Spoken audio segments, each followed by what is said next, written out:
Saudara, rekapitulasi penghitungan perolehan suara tingkat nasional pemilu 2024 telah berakhir. KPU akan segera melakukan pengumuman dan menetapkan hasil dari pemilu legislatif maupun pemilu presiden. Namun, proses pemilu 2024 belumlah usai. Masih ada kesempatan bagi pihak-pihak yang ingin mengajukan gugatan terkait pemilu 2024 melalui ranah Mahkamah Konstitusi. Dan dalam wilayah politik, sejumlah anggota DPR sudah bersiap dengan wacana hak angket terkait dugaan kecurangan pemilu. Di hari terakhir yang merupakan tenggat waktu rekapitulasi penghitungan suara secara nasional, KPU menggelar penghitungan suara untuk 2 provinsi tersisa hari ini, yakni Papua dan Papua Pegunungan. Dari hasil rekapitulasi suara nasional yang disampaikan Ketua KPU Provinsi Pegunungan, pasangan calon Presiden Prabowo Subianto dan Gibran Rakabuming Raka unggul dengan perolehan 838.382 suara. Sementara paslon Anies Imin memperoleh 284.184 suara dan paslon Ganjar Mahfud memperoleh 175.956 suara. Sedangkan di Papua, paslon Prabowo Gibran memperoleh 378.908 suara, disusul paslon Ganjar Mahfud dengan 178.534 suara, dan paslon Anies Imin dengan 67.592 suara. Untuk situasi itu untuk rekap. Dengan demikian, dari hasil total perolehan suara nasional, pasangan calon presiden dan calon wakil presiden Prabowo Gibran unggul di 36 provinsi.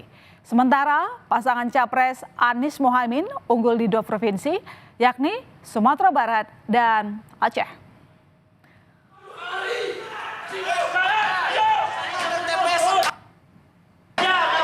Dalam pemilu 2024 menyisakan banyak pekerjaan rumah, saudara, yang hendaknya bisa menjadi evaluasi dari pesta demokrasi di Indonesia. Sejumlah insiden mewarnai rangkaian proses pemilu, mulai dari kericuhan saat penghitungan suara dengan berbagai alasan, hingga sistem rekapitulasi atau Sirekap milik KPU RI yang banyak diprotes. Lantaran dalam Sirekap ditemukan ketidaksinkronan data antara formulir C hasil dengan data di Sirekap. Saat itu, KPU pun kemudian memperbarui laman Sirekap. Satu persatu persoalan yang muncul pun menimbulkan reaksi publik dan juga tim sukses dari 2 pasangan calon presiden serta calon wakil presiden lainnya. Tim nasional Capres-Cawapres Anies Baswedan, Mohaimin Iskandar misalnya. Mereka menyebut sudah menyiapkan 1.000 advokat untuk mengawal sidang sengketa hasil Pilpres di Mahkamah Konstitusi. Menurut Timnas Amin, gugatan ini bukan soal kuantitas, tetapi kualitas pembuktian. Itu sudah kita miliki anggota 1.000 itu sejak awal kita dibentuk, Mas, sebetulnya, Mas. Ya. Kalau di dalam SK saja kita itu ada 1.200-an orang yang tergabung di dalam tim hukum ini. Tapi bukan itu sebenarnya substansi dari pembuktian atau sidang di Mahkamah Konstitusi ini. Kita tidak bicara soal kuantitas, tetapi kan berbicara soal kualitas gitu ya.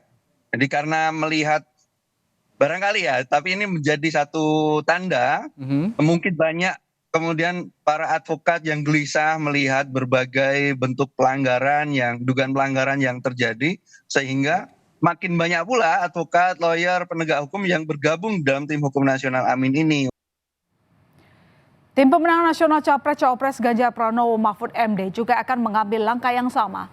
Mereka bersiap mengajukan gugatan sengketa pemilu ke Mahkamah Konstitusi dengan menghadirkan saksi-saksi yang kini draft permohonannya sudah masuk tahap finalisasi. Sejumlah saksi penting kabarnya sudah dipersiapkan, termasuk salah satunya Kapolda. Untuk saksi ada Kapolda katanya. Ya, untuk saksi kita sudah siapkan, kita sudah mendengar juga apa yang dilihat, apa yang didengar, apa yang dirasakan oleh para saksi ini, dan menurut kita yang nanti akan kita hadirkan memiliki relevansi berkaitan dengan dalil-dalil yang akan kita buktikan di persidangan di MK nanti. Kita sangat menjaga kualitas saksi ya, menjaga. Di sisi lain, tim kampanye nasional Capres-Cawapres Prabowo Subianto Gibran Raka Buming Raka justru merasa heran dengan tudingan kecurangan pemilu yang dikatakan terstruktur, sistematif, dan masif. Pasalnya, selama proses rekapitulasi Pilpres di KPU, menurut TKN, tidak ada keberatan yang disampaikan oleh tim ses 2 paslon lain. Dari proses rekapitulasi Pilpres itu, selama proses rekapitulasi itu nggak ada itu keberatan-keberatan yang disampaikan oleh paslon 1 dan paslon 3 terhadap apa yang selama ini disampaikan. Misalnya ada TSM, ada pengerahan. Proses rekapitulasi itu memang ada beberapa keberatan soal jumlah pemilih, kemudian daftar pemilih khusus, bagaimana penggunaan Sirekap, atau misalnya ada data-data yang tidak sinkron kemudian dikoreksi. Saya melihat proses rekapitulasi nasional itu berjalan dengan lancar. Di tengah hangatnya rencana para tim ses paslon Anies Imin dan Ganjar Mahfud untuk mengajukan gugatan ke MK, di gedung parlemen, wacana hak angket pun mencuat. Dan hal tersebut kemudian dikait-kaitkan saat Presiden Joko Widodo memanggil 2 menterinya yang berasal dari Partai Kebangkitan Bangsa di Istana Kepresidenan 18 Maret 2024. Meski demikian, pihak istana menampik adanya pembicaraan soal hak angket dalam pertemuan itu. Koordinator Staf Khusus Presiden Ari Dwi Payana menyebut pertemuan itu membahas soal pekerjaan di kedua kementerian dan juga membicarakan pemilu legislatif termasuk perolehan suara PKB dalam pemilu 2024. Hal senada juga diungkapkan Ketua Umum Projo yang juga Menkominfo Budi Ari Setiadi. PKB dan menitipkan salam. Nah, Budi Imin. Nah, itu apa ya? Sinyal apa? Sinyal apa ini? Salam. Ya sinyal bahwa persatuan nasional penting. Kita memang memerlukan persatuan nasional untuk menjadi syarat dari upaya apapun untuk membangun persatuan Indonesia, persatuan nasional kita harus kita dukung penuh. Tapi itu terkait juga dengan upaya untuk menghambat hak angket karena kan PKB juga menggulirkan. Kamu nanya, kamu udah tahu jawabannya, dah itu aja lah. Menyikapi dinamika politik yang ada, Partai Demokrasi Indonesia Perjuangan menegaskan sikapnya untuk tetap mengajukan hak angket dengan alasan untuk mengusut pelanggaran-pelanggaran pemilu 2024. Komunikasi lintas partai pun disebut masih terjalin untuk nantinya membahas dan menyamakan data dari berbagai aspek. Sekjen PD Perjuangan Hasto Kristianto menegaskan jika PD Perjuangan tidak akan berhenti bersuara soal kecurangan sebelum dugaan kecurangan pemilu diselesaikan. Ya nanti kita tunggu, tapi dari tadi yang diungkapkan oleh para pakar IT, itu kan begitu banyak hal-hal yang secara sistematik didesain bagi kepentingan calon tertentu.